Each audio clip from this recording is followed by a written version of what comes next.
प्यारे बच्चों, आज हम सिमुशी भाग 2 कक्षा 10वीं की संस्कृत की पाठ्य पुस्तक के प्रथम पाठ शुचि पर्यावरणम का अभ्यास करेंगे। अभ्यास का सबसे पहला प्रश्न है, एक पदेन उत्तरम लिखत। एक पद में उत्तर लिखें। अत्र जीवितम कीदृशम जातम। यहाँ पर जीवन कैसा हो गया है? तो उत्तर होगा दुर्वहम, दुर्भर। आनिशम महानगर मध्ये किम प्रचलति। रात दिन महानगरों के मध्य में क्या चल रहा है? कालायस चक्रम, लोहे का चक्र। कुसित वस्तु मिश्रितम किमस्ति। गंदगी से युक्त वस्तुओं का मिश्रण किस में हो गया है?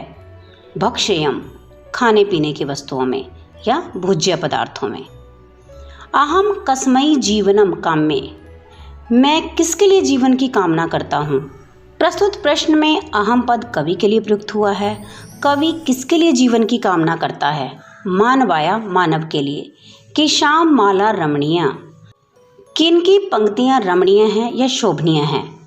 तो उत्तर होगा हरित तरुणा नाम ललित लता नाम च। हरे भरे वृक्षों और खिली हुई लताओं की पंक्तियां रमणीय हैं। प्रश्न 2, अधोलिखिता नाम प्रश्नानाम उत्तराणि संस्कृत भाषाया लिखत।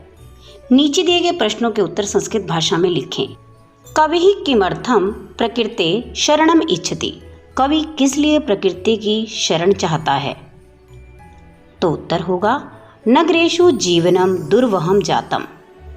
अतः कवि प्रकृते शरणम इच्छति।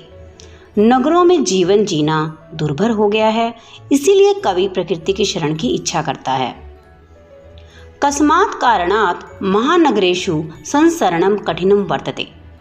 किस कारण से महानगरों में चलना फिरना कठिन है? महानगरेषु वाहनानाम अनंतः पंक्तिः धावन्ति। अस्मात् कारणात् अत्र संसरणम कठिनम वर्तते। महानगरों में वाहनों की अनगिनत पंक्तियां दौड़ रही हैं, इसी कारण वहां पर चलना फिरना कठिन है। अस्माकं पर्यावरणे किम किम दूषितम अस्ति। हमारे पर्यावरण में क्या क्या दूषित है? अस्माकं पर्यावरणे वायुमंडलम, जलम, धरातलम, भक्ष्यम च सर्वम दूषितम अस्ति। हमारे पर्यावरण में वायुमंडल, जल, धरातल और खाने योग्य वस्तुएं सभी दूषित हैं। कवि कुत्र संसरणम कर्तुम इच्छति। कवि कहाँ पर घूमना फिरना चाहता है? कवि नगरात् दूरम एकांत कांतारे संसरणम कर्तुम इच्छति। कवि नगर से दूर एकांत वन में घूमना फिरना चाहता है। स्वस्थ जीवनाय कीदृशे वातावरणे भ्रमणीयम। स्वस्थ जीवन के लिए कैसे वातावरण में भ्रमण करना चाहिए? स्वस्थ जीवनाय खग कुल कलरव गुंजित वन देशम वातावरणे भ्रमणीयम। स्वस्थ जीवन के लिए पक्षियों से गुंजायमान वन्य प्रदेश के वातावरण में भ्रमण करना चाहिए। अंतिम पद्यांशे कवेः का कामना अस्ति। अंतिम पद्यांश में कवि की क्या कामना है? अंतिम पद्यांशे कवि कामना अस्ति यत् पाषाणी सभ्यता निसर्गे समाविष्टा न स्यात्। मानवाया जीवनम काम्य जीवन मरणम न। अंतिम पद्यांश में कवि की कामना है कि पाषाणी सभ्यता में कहीं प्रकृति समाविष्ट न हो जाए, इसलिए मानव जीवन की कामना करनी चाहिए, न कि जीवन के विनाश की। प्रश्न 3, संधिम संधि विच्छेदम वा कुरुत। संधि या संधि विच्छेद करें। प्रकृति रेव, प्रकृति प्लस एव। स्यान्नेव, स्यात् प्लस न प्लस एव। हयनन्तः, ही प्लस अनन्तः। बहि प्लस अन्तः प्लस जगति, बहिरंतिर्जगति। अस्मान् नगरात्, अस्मात् प्लस नगरात्। सम प्लस चरणम, संचरणम। धूमम प्लस मुंचति, धूमम मुंचति। प्रश्न 4, अधोलिखिता नाम अव्ययानाम सहायतया रिक्त स्थानानि पूर्यत।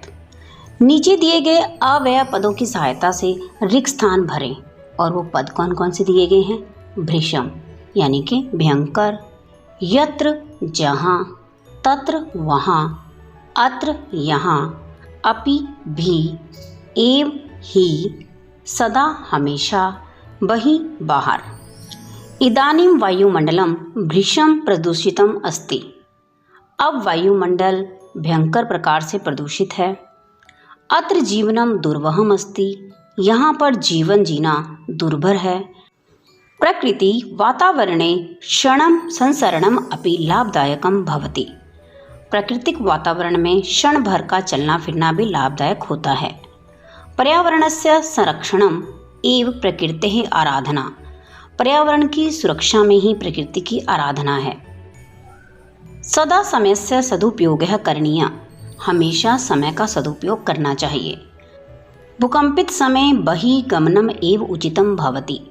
भूकंप के समय पर बाहर जाना ही उचित होता है। यत्र हरितिमा तत्र शुचि पर्यावरणम। जहाँ पर हरियाली है वहीं पर शुद्ध पर्यावरण है। प्रश्न 5 भाग अ। अधोलिखितानां पदानां प्रायपदम लिखत। नीचे दिए गए पदों के समानार्थक पद लिखिए। सलीलम जलम, आम्रम रसालम, वनम कांतारम, शरीरम तनुः, कुटिलम वक्रम, पाषाणः प्रस्तरः। प्रश्न 5 भाग 2। अधोलिखित पदानां विलोम पदानि पाठात् चित्वा लिखत। नीचे दिए गए पदों के विलोम पद पाठ से चुनकर लिखिए। सुकरम यानी कि आसान, और इसका विलोम पद क्या है पाठ में जो आया है?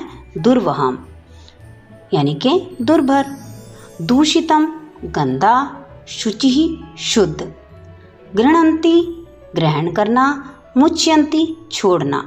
निर्मलम साफ, समलम मल से युक्त। दानवाया दानव के लिए, मानवाया मानव के लिए। शांतः जिसका अंत हो, अनंतः जिसका कोई अंत ना हो। प्रश्न 6 उदाहरणम अनुसृत्य पाठात् चित्वा च समस्त पदानि समास नाम च लिखत। उदाहरण का अनुसरण करते हुए पाठ से चुनकर समस्त पद व समास का नाम लिखें।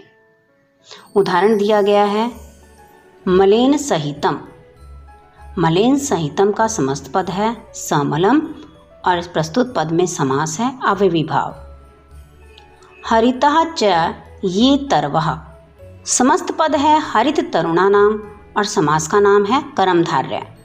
ललितः च या लताः।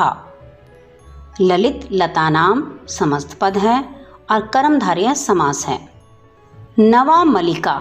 नवमलिका समस्त पद है, कर्मधारय समास है। धृतः सुख संदेशः येन। प्रस्तुत पद का समस्त पद है धृत सुख संदेशम और समास है बहुव्रीहि। कज्जलम इव मलिनम। समस्त पद है कज्जल मलिनम और समास है कर्मधारय। दुर्दंतहि दशनहि। समस्त पद है दुर्दंत दशनहि और प्रस्तुत पद में कर्मधारय समास है। प्रश्न 7 रेखांकित पदाम आधृत्य प्रश्न निर्माणम कुरुत। रेखांकित पदों का अनुसरण करके प्रश्न निर्माण कीजिए। सबसे पहला वाक्य दिया गया है शक्टिका यानम कज्जल मलिनम धूमम मुंचति। सैकड़ों गाड़ियां काजल सा काला धुआं छोड़ती हैं। हमें प्रश्न निर्माण के लिए पद दिया गया है कज्जल मलिनम। प्रस्तुत पद के स्थान पर आएगा कीदृशम।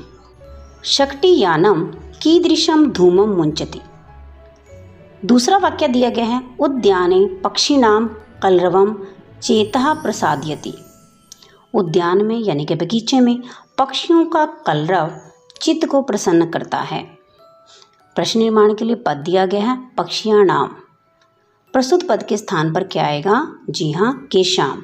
उद्याने केशाम कलरवम चेतः प्रसादयति। उद्यान में किनका कलरव चित्त को प्रसन्न करता है। और अंत में लगाएंगे प्रश्न चिन्ह। पाषाणी सभ्यतायाम लता तरु गुल्माः प्रस्तरतले पृष्ठाः सन्ति। पाषाणी सभ्यता में लताएं, वृक्ष और झाड़ियाँ पत्थर के नीचे पिसती हैं। और हमें पद दिया गया है प्रश्न निर्माण के लिए लता तरु गुल्माः। पाषाणी सभ्यता में पत्थर के नीचे कौन पिसता है? और पीछे लगाएंगे प्रश्न चिन्ह। महानगरेषु वाहनानाम अनंताः पंक्तियाः धावन्ति। महानगरों में वाहनों की अनंत पंक्तियाँ दौड़ती हैं। और प्रश्न निर्माण के लिए पद दिया गया है महानगरेषु। प्रस्तुत पद के स्थान पर आएगा केषु। केषु वाहनानाम अनंता पंक्तियाः धावन्ति। पीछे लगाएंगे प्रश्न चिन्ह। अंतिम वाक्य दिया गया है प्रकृत्यः सानिध्यौ वास्तविकम सुखम विद्यते। प्रकृति के सानिध्य में वास्तविक सुख है। प्रश्न निर्माण के लिए पद दिया गया है प्रकृत्यः। प्रस्तुत पद के स्थल पर आएगा कस्याः। कस्याः सानिध्यौ वास्तविक सुखम विद्यते। किसके सानिध्य में वास्तविक सुख है। प्यारे बच्चों, आशा करती हूँ कि आपको प्रथम पाठ शुचि पर्यावरण का अभ्यास अच्छी प्रकार से समझ आ गया होगा। जल्द मिलेंगे एक और नई वीडियो में एक और नए टॉपिक के साथ। तब तक के लिए take care and bye bye.